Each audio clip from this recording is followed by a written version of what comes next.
అందరికీ మరణాత. పిల్లరా, ఇది నా వాక్య ధ్యాన భాగమును మనం పఠించుకొని ధ్యానం చేసుకుందాం. మన వాక్య ధ్యాన భాగం నిర్గమకాండం పాత నిబంధన గ్రంథములో 2వ పుస్తకం నిర్గమకాండం 17వ అధ్యాయం 8 నుండి 16 వచనాల వరకు వాక్యం పఠించుకుందాం. తరువాత అమాలేకీయులు వచ్చి రెఫీదీములో ఇశ్రాయేలీలతో యుద్ధము చేయగా మోషే యెహోషువతో, మన కొరకు మనుష్యులను ఏర్పరచి వారిని తీసుకొని బయలు వెళ్ళి అమాలేకీయులతో యుద్ధము చేయుము. రేపు నేను దేవుని కర్రను చేతపట్టుకుని ఆ కొండ శిఖరము మీద నిలిచెదనెను. యెహోషువ మోషే తనతో చెప్పినట్లు చేసి అమాలేకీయులతో యుద్ధమాడెను. మోషే, అహరోను, హూరు అనువారు ఆ కొండ శిఖరమెక్కిరి. మోషే తన చెయ్యి పైకెత్తినప్పుడు ఇశ్రాయేలీలు గెలిచిరి. మోషే తన చెయ్యి దింపినప్పుడు అమాలేకీయులు గెలిచిరి. మోషే చేతులు బరువెక్కగా వారు ఒక రాయి తీసుకొని వచ్చి అతడు దాని మీద కూర్చుండుటకై దాని వేసిరి. అహరోను, హూరులు ఒకడు ఈ ప్రక్కను ఒకడు ఆ ప్రక్కను అతని చేతులను ఆదుకొనగా అతని చేతులు సూర్యుడు అస్తమించు వరకు నిలకడగా ఉండెను. అట్లు యెహోషువ కత్తివాడి చేత అమాలేకు రాజును అతని జనులను గెలిచెను. అప్పుడు యెహోవా మోషేతో నిట్లనెను, నేను అమాలేకీయుల పేరు ఆకాశము క్రింద నుండకుండా బొత్తిగా తుడిచివేయుదును గనుక జ్ఞాపకార్థముగా గ్రంథములో దీని వ్రాసి యెహోషువకు వినిపించుము. తరువాత మోషే ఒక బలిపీఠమును కట్టి దానికి యెహోవా నిస్సి అని పేరు పెట్టి, అమాలేకీయులు తమ చేతిని యెహోవా సింహాసనమునకు విరోధముగా ఎత్తిరి గనుక యెహోవాకు అమాలేకీయులతో తరతరముల వరకు యుద్ధమనెను. పిల్లరా, ఇక్కడ మనం ఒక సమరం చూస్తూ ఉన్నాం. ఇక్కడ మనం ఒక యుద్ధము చూస్తూ ఉన్నాం. మన జీవితం ఈ లోకంలో యుద్ధములతో కూడింది. చంటి బిడ్డ మొదలుకొని పండు వృద్ధిని వరకు ప్రతి దినము ప్రతి ఒక్కరూ ఏం చేయాలి చెప్పండి? యుద్ధము చేయాలి. మనమందరం వ్యాధులతో యుద్ధము చేస్తూ ఉన్నాం, ఇబ్బందులతో యుద్ధము చేస్తూ ఉన్నాం, రుణములతో ఇబ్బందులు లేక యుద్ధములు చేస్తూ ఉన్నాం, అప్పుల వారితో యుద్ధము చేస్తూ ఉన్నాం, శత్రువులతో యుద్ధము చేస్తూ ఉన్నాం. మీలో ఏ ఒక్కరైనా సరే నేను ఏ యుద్ధము చెయ్యకుండా నేను నెమ్మదిగా ఉన్నాననేవారుంటే ఒక్కసారి మీ చేయి చూపించండి. ఎవరు లేరు. పిల్లరా, ఈ యొక్క యుద్ధం మన జీవితంలో మనం ఎలాగూ పోరాడవలెనో, మన జీవితంలో మనం ఎలాగున మన శత్రువుల మీద గెలుపు పొందగలమో, మనం ఎలాగున ఆత్మీయ ఆయుధములు ధరించి జయ జీవితము కలిగి జీవింపగలమో, ఈ యొక్క అమాలేకీయుల యొక్క యుద్ధము ద్వారా దేవుడు మనకు ఒక కనువిప్పు కలిగిస్తూ ఉన్న వారై ఉన్నారు. ఈ యుద్ధానికి దేవుడు వాడిన ఒక ఆయుధం ఒక కర్ర. పిల్లరా, మోషే చేతి కర్ర. ఒక కర్రతో ఎవడైనా యుద్ధము చేయగలరా? చేయలేడు. మన చిన్నప్పుడు కర్ర సామనేవారు కర్రను ఏం చేసేవారు? తిప్పి ఎదుటి వారితో యుద్ధం చేసేవారు. మోషే గారు ఆ కర్ర సాము కూడా చేసే నిపుణత, ఆ చాకచక్యము ఆయనకి లేదు. పిల్లరా, మోషే చేతిలో ఉన్న కర్ర దేవుని కర్ర. ఇది మనం గ్రహించాలి. ఏ కర్ర చెప్పండి? దేవుని కర్ర. మోషే గారి జీవితం చాలా విపరీతమైన జీవితం. 40 సంవత్సరములు ఆయన రాజ అంతఃపురములో రాజకుమారుడుగా జీవించాడు. తిరిగి 40 సంవత్సరములు అంటే 41 సంవత్సరం నుండి 80 సంవత్సరాల వరకు మామ గొర్రెలు కాస్తూ, మామ యొద్ద ఎల్లరీకం చేస్తూ ఒక రాజకుమారుడు ఒక గొర్రెల కాపరిగా మారిపోయాడు. ఎంత విచిత్రమో ఆలోచించండి. పిల్లరా, గొర్రెల కాపరులకు కర్ర ఉంటుంది, మీ అందరూ కూడా తెలుసు. ఈ కర్రతో గొర్రెలను వారు నడిపిస్తూ ఉంటారు. అందుకే 23వ కీర్తనలో కీర్తనకారుడు అంటాడు, నీ దండము నీ దుడ్డు కర్ర. ఈవేళ మనం కూడా చూస్తాం, కాపరులు ఏం వాడతారు చెప్పండి? కర్ర. ఇందాక పొద అనే విషయం మనం విన్నాం, అందులో నేను లోతుగా వెళ్ళను. కానీ పిల్లరా, సీనాయ్ అనే కొండ ప్రాంతములో మోషే గారు తన గొర్రెలు కాసుకుంటూ ఉన్నారు. కాసుకుంటూ ఉన్నప్పుడు ఒక పొద కనబడుతూ ఉంది.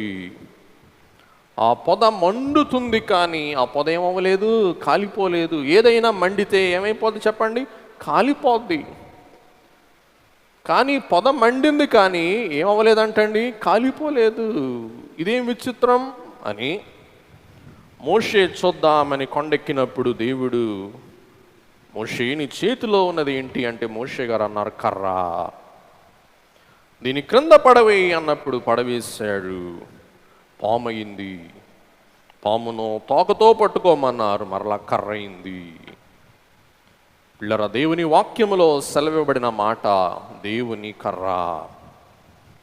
ఎందుకు కర్ర కర్ర అని మాటి మాటికి మీకు సెలవిస్తూ ఉన్నాననగా, ఈ కర్ర మోషే చేతిలో ఒక ధ్వజము. అందరూ చెప్పండి, మోషే చేతిలో ఏం చెప్పండి? ఒక ధ్వజము. కాబట్టి మనందరికీ అలవాటైన కొన్ని వస్తువులు ఉంటూ ఉంటాయి.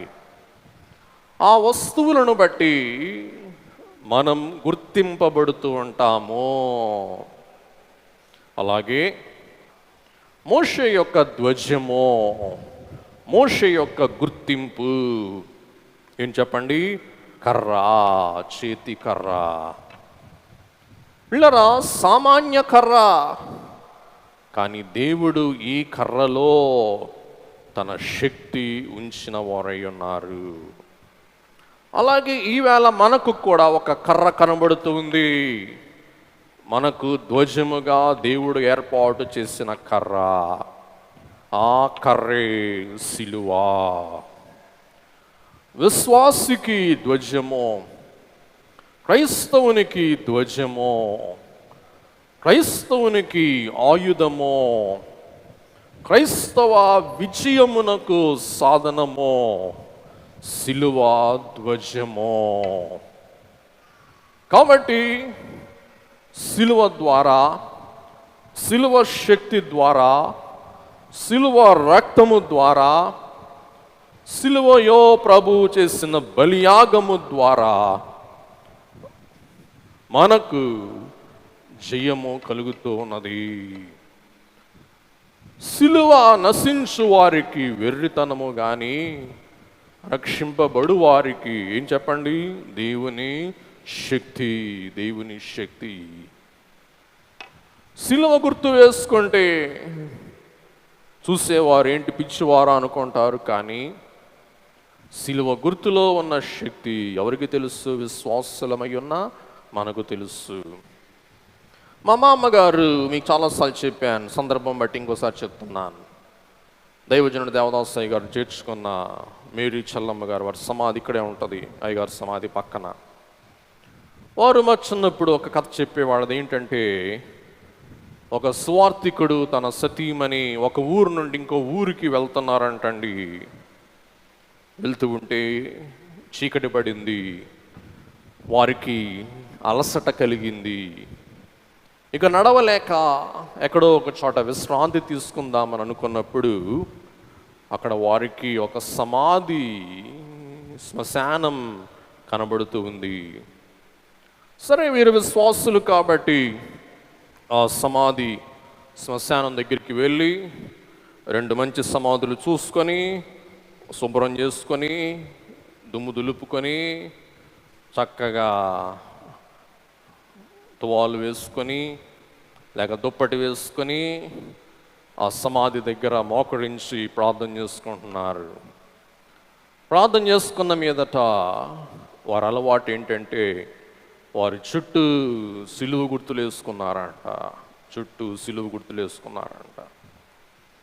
వేసుకొని ప్రార్థన చేసుకొని నిద్రపోతూ ఉన్నారు.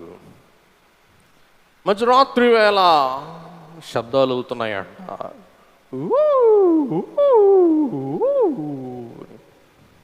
ఏంద్రో బాబు శబ్దాలు అవుతున్నాయి, ఏమైంద్రో బాబు అని లేచి చూసేసరికి ఆ శ్మశానములో పిశాచులు కనబడుతున్నాయంట.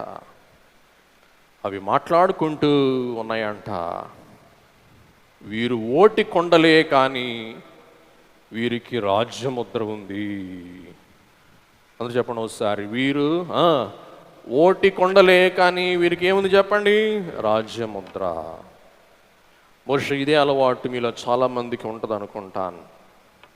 అందుచేత నేను కూడా హాస్టల్లో ఉన్నాను చాలా కాలం, ఇంచుమించు ఒక 6 సంవత్సరాలు.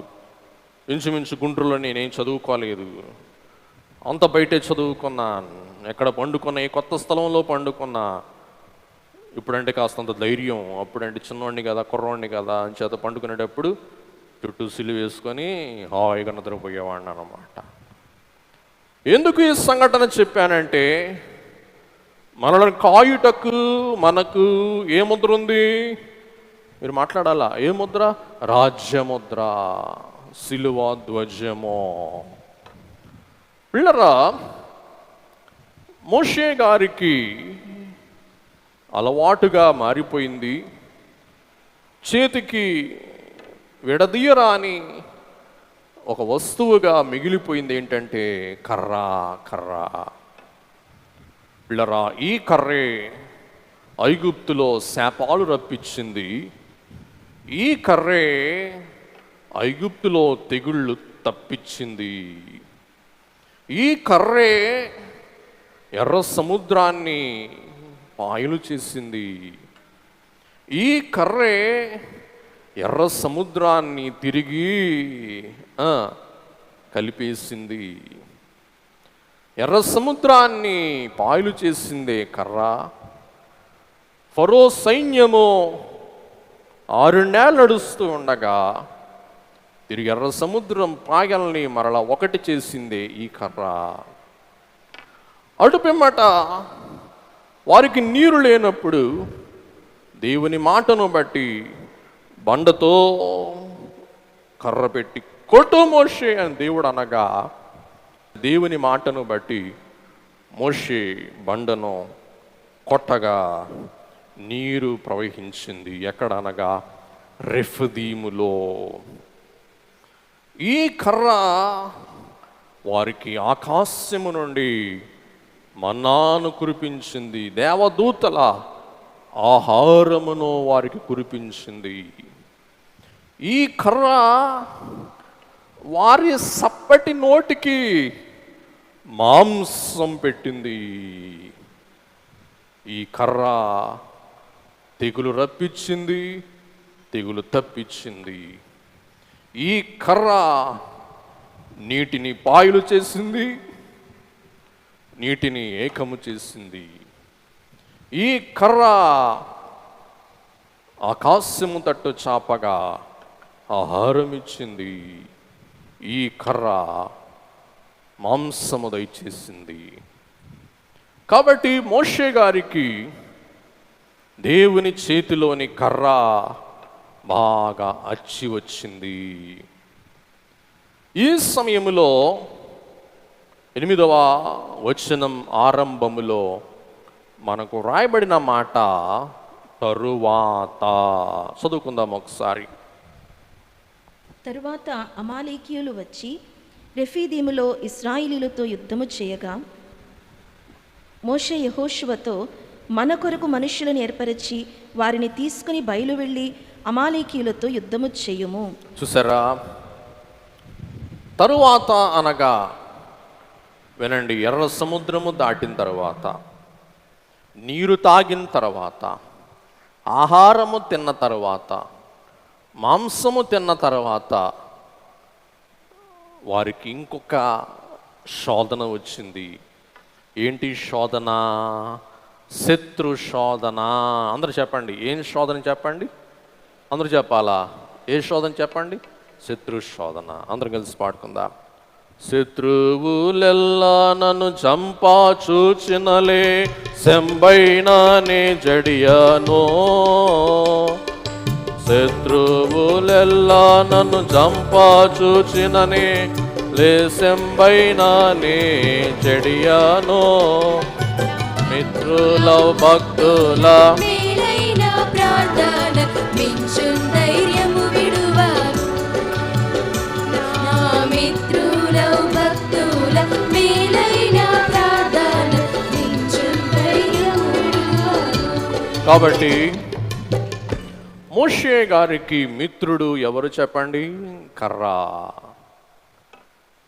పిల్లరా, మోషే గారు అంటారు యెహోషువతో, యెహోషువ నువ్వు వెళ్ళి యుద్ధము చెయ్యి, అద్భుతాలు చేసిన కర్ర తీసుకొని నేను కొండ ఎక్కుతాను,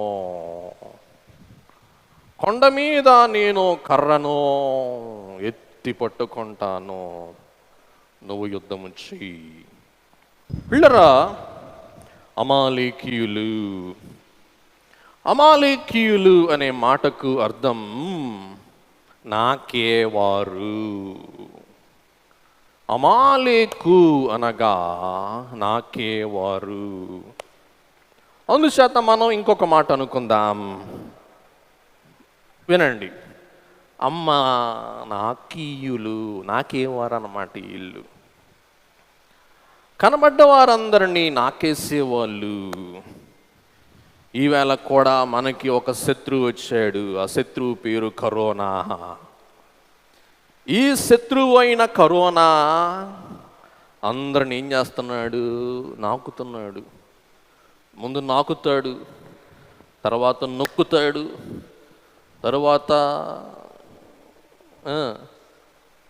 చిక్కేలాగా పట్టుకుంటాడు, తర్వాత ఎత్తుకుపోతాడు.